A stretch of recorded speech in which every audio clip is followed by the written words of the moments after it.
প্রিয় শিক্ষার্থীবৃন্দ, গত ক্লাসে আমরা গাণিতিক গড়ের মৌলিক বৈশিষ্ট্য নিয়ে আলোচনা করেছিলাম এবং সেই মৌলিক বৈশিষ্ট্যগুলোর প্রমাণও আমরা করেছি। আজকের আমরা বিভিন্ন নিবেশনের ক্ষেত্রে গাণিতিক গড় কীভাবে নির্ণয় করব সেটা দেখাচ্ছি। দেখো, এখানে আমি একটা স্বতন্ত্র সারণী নিয়েছি। এই স্বতন্ত্র সারণীর ক্ষেত্রে প্রত্যক্ষ পদ্ধতিতে গাণিতিক গড় নির্ণয় করার সূত্রটা লিখছি। গাণিতিক গড় এক্স বার সমান সমান summation X I by N. তোমরা আমি ওই গত ক্লাসে দেখবা যে গাণিতিক গড় নির্ণয় করার পদ্ধতিটা ছক করে দিয়েছিলাম। প্রথম ছকে ছিল প্রত্যক্ষ পদ্ধতি, তারপরে ছিল সংক্ষিপ্ত পদ্ধতি। তা স্বতন্ত্র সারণীর ক্ষেত্রে প্রত্যক্ষ পদ্ধতিতে গাণিতিক গড় নির্ণয় করার সূত্র হচ্ছে এটা। তাহলে এখানে সামেশন এক্স আই দিয়ে কি বোঝায়? তথ্য মানের যোগফল, তথ্য মানের যোগফল। আর এন হচ্ছে মোট তথ্য সংখ্যা, মোট তথ্য সংখ্যা। তাহলে এখানে এই কলামের দিকে খেয়াল করো, সামেশন এক্স আই মানে মোট তথ্য মানের যোগফলটা আমাদের বের করতে হবে। তাহলে আমরা এখানে বের করছি 10 যোগ 15 যোগ 18 যোগ 25 যোগ 35 যোগ 42 সমান হলো 145। তাহলে এখানে আমরা এন মানে মোট তথ্য সংখ্যা কয়টা আছে? 1 2 3 4 5 6। এন সমান সমান 6। তা সুতরাং এখানে গাণিতিক গড়টা হবে সামেশন এক্স আই পেয়েছি 145 ভাগ 6। তাহলে 145 ভাগ 6 সমান আসলো 24.17। তাহলে আমরা কি পেলাম? গাণিতিক গড় পেলাম প্রত্যক্ষ পদ্ধতিতে 24.17। দেখো, আবার সংক্ষিপ্ত পদ্ধতিতে গাণিতিক গড় এক্স বার সমান a plus summation d i by n. এখানে ডি আই কীভাবে বের করব? বিচ্যুতি, ডি দিয়ে বিচ্যুতি ডিভিয়েশন বোঝাচ্ছে এক্স আই মাইনাস এ কে কল্পিত গড়। তাহলে এখন দেখো, স্বতন্ত্র সারণীতে যদি আমরা সংক্ষিপ্ত পদ্ধতিতে করতে চাই, এটা করছি আমরা প্রত্যক্ষ পদ্ধতিতে, তাহলে আমাদের একটা কল্পিত গড়, অর্থাৎ এই যে তথ্যমানগুলো দেওয়া আছে সেখান থেকে যে কোনো একটা সংখ্যাকে আমরা কল্পিত গড় এ ধরে নিলাম। তাহলে সেই এটা ধরে নিয়েছি যখন, তার সূত্রে ডিআই রয়েছে। তা ডিআই কেমনে বের করব? এক্স আই মাইনাস এ। এই যে, তাহলে দেখো, তাহলে আমরা এখানে এক্স এর প্রথম মান 10 আর কল্পিত গড় ধরেছি 25। 10 মাইনাস 25 মাইনাস 15 এভাবে বের করে যাব। 15 মাইনাস 25 মাইনাস 10, 18 মাইনাস 25 মাইনাস 7, আবার 25ই এক্স 25ই এ, 25 মাইনাস 25 0, 35 মাইনাস 25 10, 42 মাইনাস 25 হবে 17।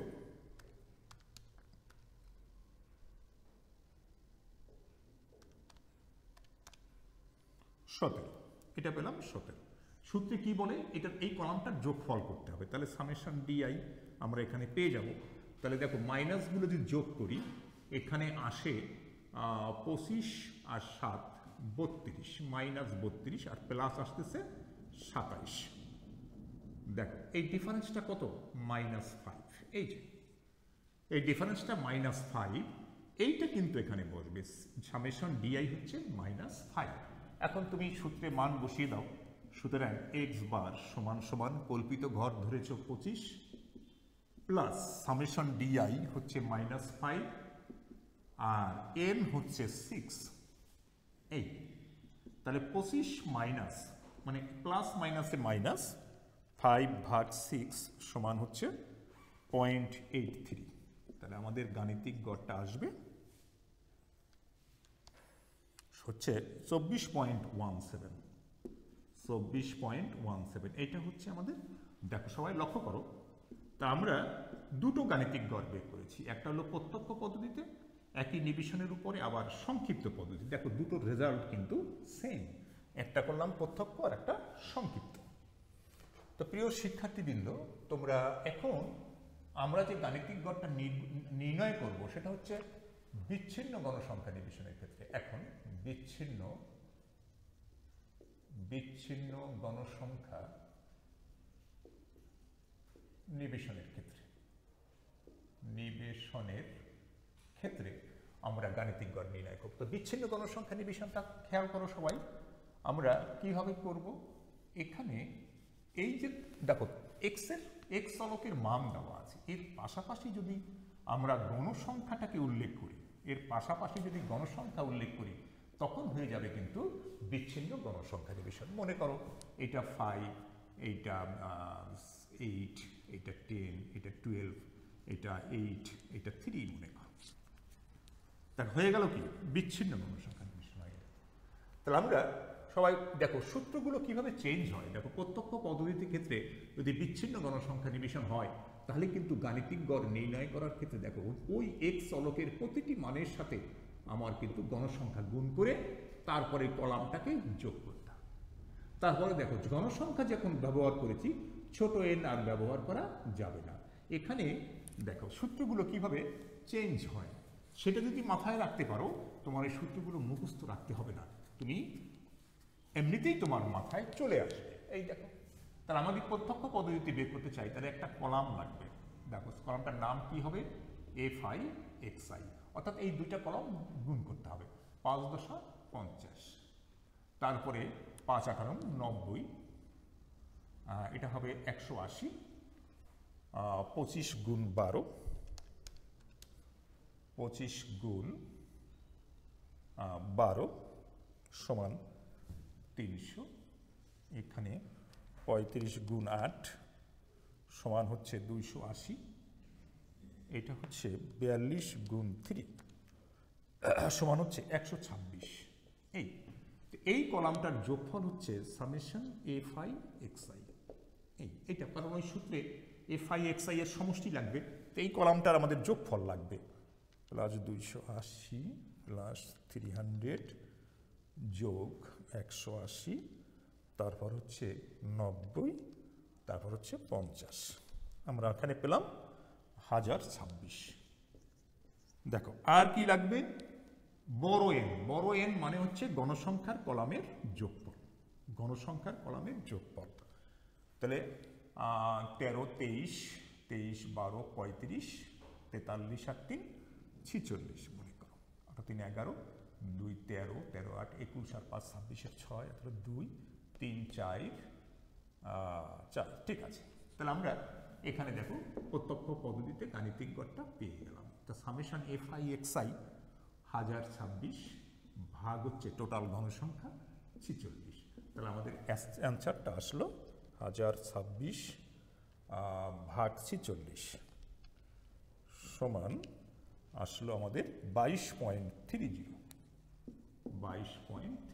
দেখো বিচ্ছিন্ন গণসংখ্যা নিবেশনের ক্ষেত্রে প্রত্যক্ষ পদ্ধতিতে আমরা এটা পেলাম। আবার এটা যদি আমরা সংক্ষিপ্ত পদ্ধতিতে করি,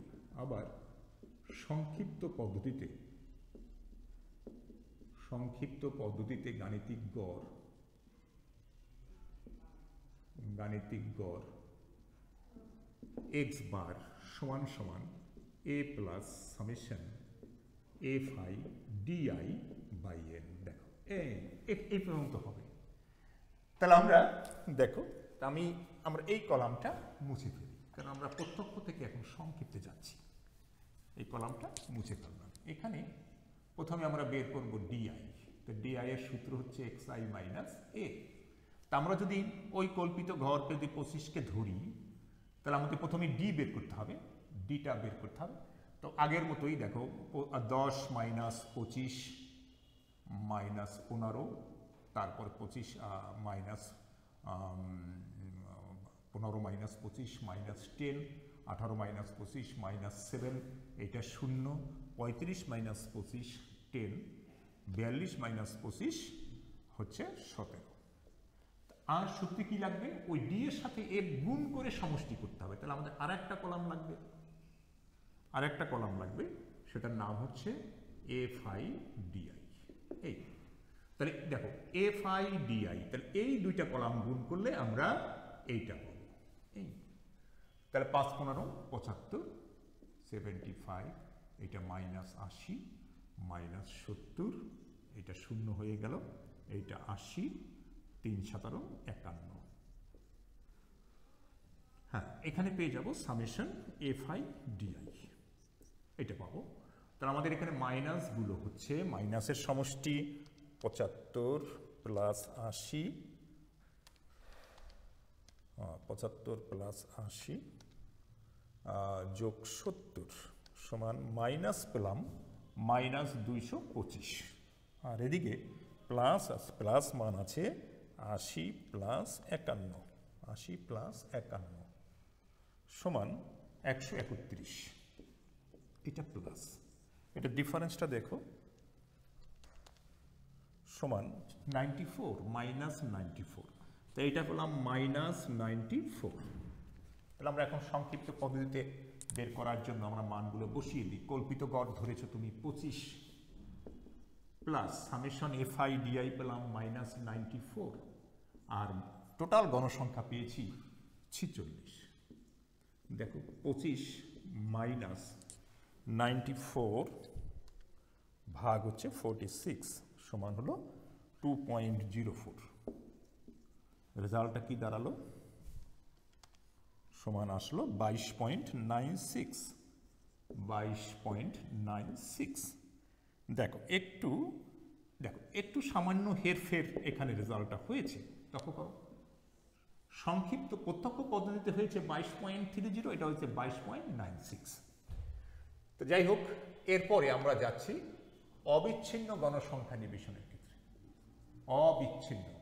অবিচ্ছিন্ন গণসংখ্যা নিবেশনের ক্ষেত্রে গাণিতিক গড় আমরা কিভাবে করব।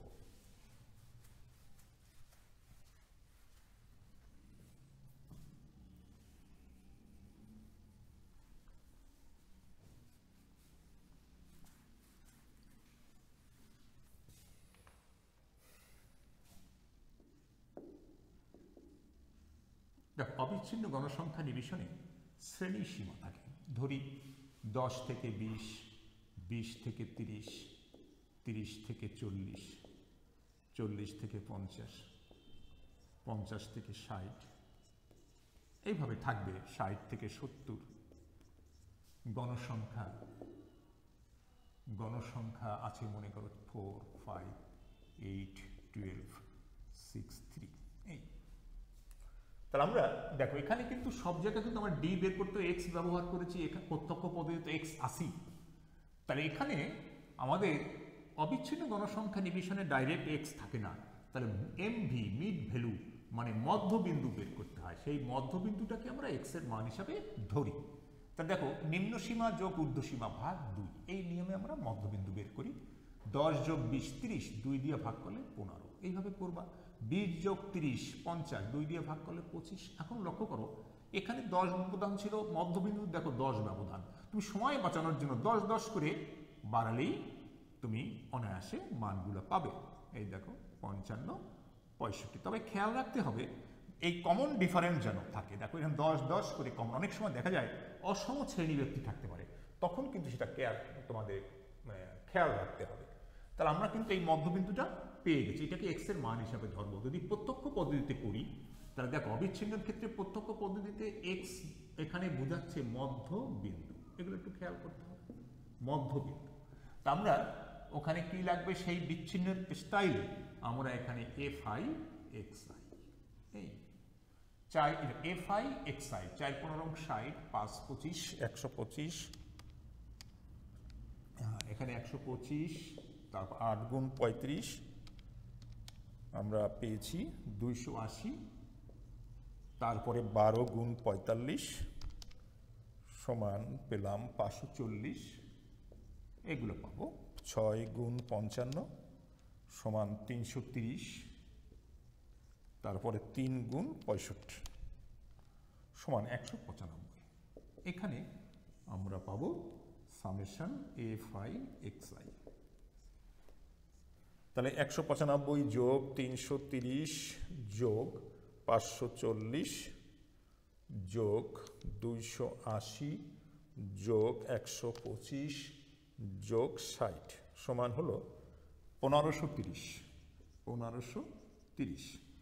আর এই গণসংখ্যাটা ছিল 9 আর 17 17 2 19 আর 6 25 19 আর 6 25 আর 6 3 9 আর 2 11 আর 19 19 আবার 24 আর 4 28 এর 8 2 3 38। আবার দেখতে পারো 9 আর 8 17 আর 2 19 19 আর 6 25 আর 3 28 এর 8 আর 2 2 রাখতে, ঠিক আছে n। এখন তোমরা যদি প্রত্যক্ষ পদ্ধতিতে অবিচ্ছিন্নের ক্ষেত্রে গাণিতিক গড় বের করো তাহলে এই 1530কে আমরা ভাগ করব 38 দিয়ে, টোটাল গণসংখ্যা 1530 ভাগ 38 সমান এখানে পেলাম 40.26। হ্যাঁ 40.26। দেখো এটা প্রত্যক্ষ পদ্ধতিতে আমরা গাণিতিক গড় পেলাম এটা। যদি সংক্ষিপ্ত পদ্ধতিতে তুমি অবিচ্ছিন্ন করো তখন কিন্তু শ্রেণী ব্যবধানটাকে বিবেচনা করতে হবে। এখানে তোমরা সবই জানো এখানে বিচ্যুতি ডিআই সমান সমান কিন্তু xi minus a by c, অর্থাৎ এখানে শ্রেণী ব্যবধান আছে যার কারণে ওই বিচ্যুতিটাকে, যেটা স্বতন্ত্র বা বিচ্ছিন্নের ক্ষেত্রে প্রয়োজন হয়নি, এখানে কিন্তু c দিয়ে ভাগ করতে হবে। এই c দিয়ে ভাগ করার কারণে কিন্তু ওই মূল সূত্রের সাথে আবার c গুণ করা হয়েছে। হ্যাঁ, তো এখানে ওই c a কল্পিত গড় তোমরা জানো, আর c হচ্ছে শ্রেণী ব্যক্তি বা শ্রেণী ব্যবধান, এটা ব্যবহার করব। তাহলে আমাদের দেখো তাহলে কি হলো, প্রত্যক্ষ পদ্ধতিতে কিন্তু আমরা ওই বিচ্ছিন্নের স্টাইলেই কিন্তু গাণিতিক গড়টা পেয়ে গেলাম। কিন্তু তুমি যদি সংক্ষিপ্ত পদ্ধতিতে করতে চাও তাহলে এই fi xi এর কলামটা প্রয়োজন হবে না, কারণ এটা কোনো প্রয়োগ নেই। কিন্তু মধ্যবিন্দু কিন্তু লাগবে। এই দেখো মধ্যবিন্দুটা কিন্তু আমি মুছে ফেলিনি, এই মধ্যবিন্দুকেই x এর মান হিসাবে ধরে নিতে হবে। তবে এখানে দেখো d এর সূত্রটা হচ্ছে xi minus a by c। এই যে তাহলে আমরা কি করব, এই মধ্যবিন্দুর কোনো একটা সংখ্যাকে আমরা কল্পিত গড় ধরে নেব। তা দেখো 15 মাইনাস 35, 15 মাইনাস 35 ভাগ শ্রেণী ব্যবধান, দেখো শ্রেণী ব্যবধান হচ্ছে 10, তাহলে উপর হবে মাইনাস 20 নিচে 10 সমান সমান মাইনাস 2। এটা কিন্তু মাইনাস 2, এইভাবে কাজটা করতে হবে। 25 মাইনাস 35 মাইনাস 10, শ্রেণী ব্যবধান 10 মাইনাস 1, এইটা 0। দেখো এক এক করে বাড়তে থাকবে, যেহেতু দেখো কমন ডিফারেন্স, যেহেতু এক এক করে বাড়, মাইনাস 2 এর চেয়ে এক বড় মাইনাস 1, মাইনাস 1 এর চেয়ে এক বড় 0, তারপরে দেখো রেজাল্ট আসবে 1। এক সময় তুমি যখন অনেক শিখতে পারবে তখন সময়টাও কিন্তু সংক্ষিপ্ত পদ্ধতিতে কম লাগবে। দেখো তাহলে আমরা কি পেলাম, ডিআই পেলাম। তো সূত্রে কি বলে, fi di, আর একটা কলাম লাগবে fi di। এই দেখো তাহলে এই হচ্ছে f আর এই হচ্ছে d, এই দুটো গুণ করলে fi di পাবো। তাহলে 4 দুগুণে 8 minus 8, 5 into minus 1 minus 5, 8 into 0 0, 12 অক্ষে 12, এখানে 6 দুগুণে 12, এখানে 3 3 9, এখানে পেলাম সামেশন fi di। এই তাহলে এখানে মাইনাস আসছে দেখো মাইনাস 13, আর প্লাস আছে 24 আর 9 33। এই তাহলে এখানে আসবে 20। এই তাহলে আমরা সামেশন fi di পেলাম 20। এখন আমরা সূত্রে মানটা বসিয়ে দিই, এই সংক্ষিপ্ত গাণিতিক গড়ের সংক্ষিপ্ত পদ্ধতিতে আমরা মানটা বসিয়ে দিচ্ছি। কল্পিত গড় ধরেছি কাকে, 35, fi di পেলাম 20, টোটাল গণসংখ্যা হচ্ছে 38, আর শ্রেণী ব্যবধান হচ্ছে 10। তাহলে আমরা কত পেলাম, 200কে 38 দিয়ে ভাগ করতে হবে, 200 ভাগ 38, যেটা আসলো যোগ হবে 35 সমান দেখো 40.26। এখানে যোগ বিয়োগ যদি ভুল না হয় তাহলে রেজাল্ট কিন্তু সেম হবে। দেখো তাহলে আমরা প্রত্যক্ষ পদ্ধতিতে গাণিতিক গড় 40.26, আর সংক্ষিপ্ত পদ্ধতিতে অবিচ্ছিন্নের ক্ষেত্রে আমাদের গাণিতিক গড় 40.26। এইভাবে আমরা বিভিন্ন নিবেশনের ক্ষেত্রে আমরা গাণিতিক গড় নির্ণয় করতে পারি। তাহলে তোমরা এগুলো করেছো, তোমাদেরকে এগুলো আমি পড়িয়েছি ক্লাস শ্রেণীকক্ষে। তো আবার একটু মনে করাই দিচ্ছি যে তোমাদের স্বতন্ত্র বিচ্ছিন্ন অবিচ্ছিন্ন ঘনসংখ্যা নিবেশনের ক্ষেত্রে আমরা প্রত্যক্ষ এবং সংক্ষিপ্ত পদ্ধতিতে কিভাবে গাণিতিক গড় ব্যবহার আমরা বের করি। তা আমরা কেন্দ্রীয় প্রবণতার পরিমাপের ক্ষেত্রে যে সমস্ত পরিমাপক আছে আমি পিছনে উল্লেখ করেছি, গাণিতিক গড় বা যোজিত গড়, মধ্যমা, প্রচুরক, জ্যামিতিক গড়, তরঙ্গ গড়, দ্বিঘাত গড়, এই যে গড়গুলো এগুলো কি কেন্দ্রীয় প্রবণতার পরিমাপক। এগুলোর মধ্যে সবচেয়ে গুরুত্বপূর্ণ হচ্ছে গাণিতিক গড়। গাণিতিক গড়কে নিয়ে আমরা যতটা সময় আমাদের দিতে হয়, বাকি যে কটা রয়েছে মধ্যমা, প্রচুরক, জ্যামিতিক গড়, তরঙ্গ গড়, দ্বিঘাত গড়, ওগুলোর জন্য কিন্তু অত সময় দিতে হবে না। তা গাণিতিক গড়টাকে কেন্দ্রীয় প্রবণতায় ঢুকে গাণিতিক গড়কে তুমি অনেক বেশ মানে খেয়াল রাখতে, মানে যত্ন সহকারে কিন্তু এটাকে দেখতে হবে। হ্যাঁ, আমি তোমাদেরকে পিছনে থেকে আমি যেটা পড়িয়েছিলাম যে গাণিতিক গড় কি, গাণিতিক গড় কয় প্রকার সেটা আমরা দেখেছি। সাধারণ গাণিতিক গড়, গুরুত্ব প্রদত্ত গাণিতিক গড়, তারপরে গাণিতিক গড়ের মৌলিক বৈশিষ্ট্যগুলো কি সেটা দেখেছি। গাণিতিক গড়ের মৌলিক বৈশিষ্ট্যের আমরা কয়েকটা প্রমাণ করেছি বৈশিষ্ট্যগুলো। তারপর আজকের ক্লাসে আমরা কি করলাম, যে স্বতন্ত্র, বিচ্ছিন্ন, অবিচ্ছিন্ন গণসংখ্যা নিবেশনের ক্ষেত্রে গাণিতিক গড় কিভাবে নির্ণয় করা হয় সেখানে পদ্ধতি আমরা দুটোই ব্যবহার করেছি। একটা হলো প্রত্যক্ষ পদ্ধতি আর একটা হলো সংক্ষিপ্ত পদ্ধতি। তা প্রিয় শিক্ষার্থীবৃন্দ, আমরা পরবর্তী ক্লাসে আমরা কিন্তু মধ্যমা থেকে শুরু করব, যে মধ্যমা কি, মধ্যমা কিভাবে নির্ণয় করা হয়। মধ্যমার পাশাপাশি এদের সাথে সম্পর্কিত তিনটা বিষয় আছে, চতুর্থক, দশমাংশক, শতাংশক কি সেটাও আমাদের এখানে শিখে যেতে হবে। তার উপরে তুমি প্রচুরক করবে, এভাবে ধারাবাহিকভাবে করবে। আর তোমাদের যদিও এগুলো তোমাদের খাতায় রয়েছে, তোমরা ক্লাস করেছো 19-এর 17ই মার্চের আগে এগুলো তোমাদের করানো হয়েছিল, তা সেগুলো আবার খাতা খুলে দেখবে, তাহলেই তোমরা সব কিছু সহজ মনে হবে। তা আজকের মতো তোমাদেরকে ধন্যবাদ জানাচ্ছি ক্লাসে উপস্থিত থাকার জন্য।